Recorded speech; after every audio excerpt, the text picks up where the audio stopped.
La primera lectura de hoy está tomada del capítulo 6 del libro del Deuteronomio.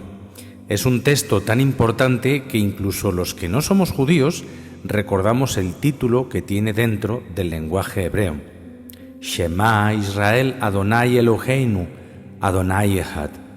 Se traducen por escucha Israel.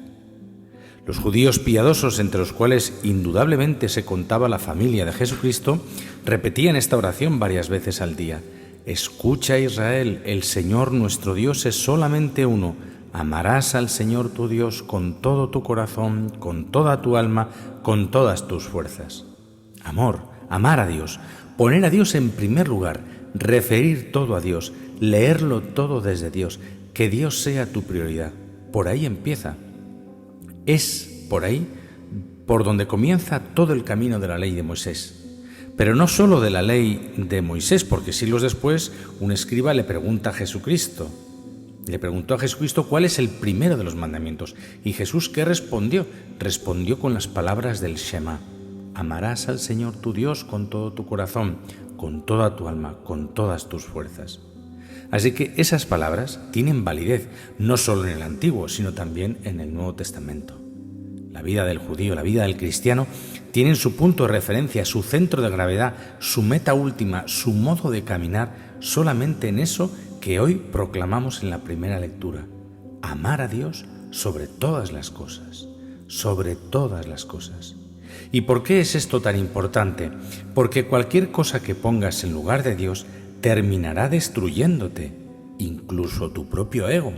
Si pones en lugar de Dios el dinero, entonces eso se va a convertir en un Dios para ti y va a ser el Dios dinero.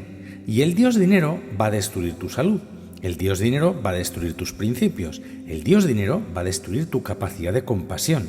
Y porque has quitado al Dios verdadero para poner un ídolo, entonces ese ídolo del Dios dinero terminará alimentándose de ti. Porque esta es como la ley interna propia de la Sagrada Escritura, propia de nuestro Señor. El Dios verdadero nos alimenta a nosotros. Los dioses falsos se alimentan de nosotros. Y si pones cualquier otro Dios, va a pasar exactamente lo mismo. Pon, por ejemplo, el Dios del placer. Y entonces te volverás superficial, te volverás vano, indolente, te volverás indiferente, egoísta, arruinarás la salud de tu cuerpo, dañarás tu conciencia. Todo esto se sigue de idolatrar el placer, cualquier placer que sea. De manera que cuando Dios nos dice, ámame por encima de todas las cosas, no es como dicen algunos por ahí, que Dios es una especie de gran narcisista. La frase completa sería, te conviene amarme, hijo. Es mucho mejor que me ames a mí que te amo, que me ames a mí que te defiendo, que me ames a mí que te alimento, que me ames a mí que sé cómo guiarte, que me ames a mí que te he creado y que por consiguiente tengo perfecta claridad sobre cuál es tu bien propio. Es que lo mejor que te puede suceder es que me ames a mí, dice el Señor. Y ese es el sentido de este mandamiento. No es otra cosa sino una ternura del amor de Dios, que al pedirnos que le amemos, nos está poniendo en la mejor ruta para que alcancemos nuestra verdadera plenitud, la santidad, la verdadera felicidad, la cual no puede estar en ningún otro sino en el infinito de bondad y de salvación que solamente está en Él. También escuchamos, ¿verdad?, el Evangelio y llama la atención el hecho de que los discípulos no habían sido capaces de sanar a aquel joven, de expulsar el demonio que le atormentaba, y tuvo que ser Jesús el que lo hiciese. Y cuando le piden una explicación de por qué habían sido incapaces sus discípulos de realizarlo, Jesús no disimuló, porque Jesús no juega nunca con nosotros, y dijo con contundencia, por la falta de fe, porque se requiere una fe firme y fuerte para poder vencer a Satanás. Y uno aquí recuerda cómo el Señor se ha comprometido a estar presente en la acción de los apóstoles. Él dijo, y si predicas en mi nombre, y si bautizas en mi nombre, el que os acoja a vosotros me acoge a mí.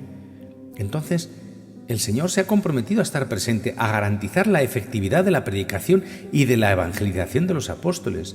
En cierto sentido, más allá de su fe fuerte o débil, de su santidad mayor o menor, Hay como un compromiso por parte de Jesús que Él estará siempre presente en esos apóstoles. Pero por otra parte, en el Evangelio de hoy se nos dice, de una manera complementaria, se dice que no es indistinto que esos apóstoles, esos discípulos tengan más fe o tengan menos fe, porque si tienen una fe más viva, serán capaces de tener más fecundidad en su ministerio que si tienen una fe más escasa o más débil. Así también, en la historia de la Iglesia, ha acontecido que allí donde ha habido pastores que han sido especialmente santos, como por ejemplo el santo cura de Ars, cuya memoria celebrábamos hace unos días, la fecundidad de su ministerio ha sido muy grande, muy superior a la de unos ministros buenos. Sí, Jesús ha actuado a través de ellos y han podido predicar y bautizar y perdonar los pecados, claro que sí, y celebrar la Eucaristía en su nombre, por supuesto. Pero que su ministerio no ha tenido la fecundidad de la de aquellos que han sido no solo configurados por el sacramento de la ordenación sacerdotal, sino que han tenido una fe especialmente viva que ha hecho que la presencia de Cristo sea especialmente eficaz. Cuando leemos este Evangelio, pues uno dice, Señor, danos unos pastores conforme a tu corazón. Vamos, ¿verdad?, a rezar y a tomarnos en serio la oración por la santidad de los enviados por Jesucristo, para que verdaderamente sean ungidos por el Espíritu Santo, para que esa unción por el Espíritu Santo haga fecundo su ministerio. Feliz día para todos. Amén.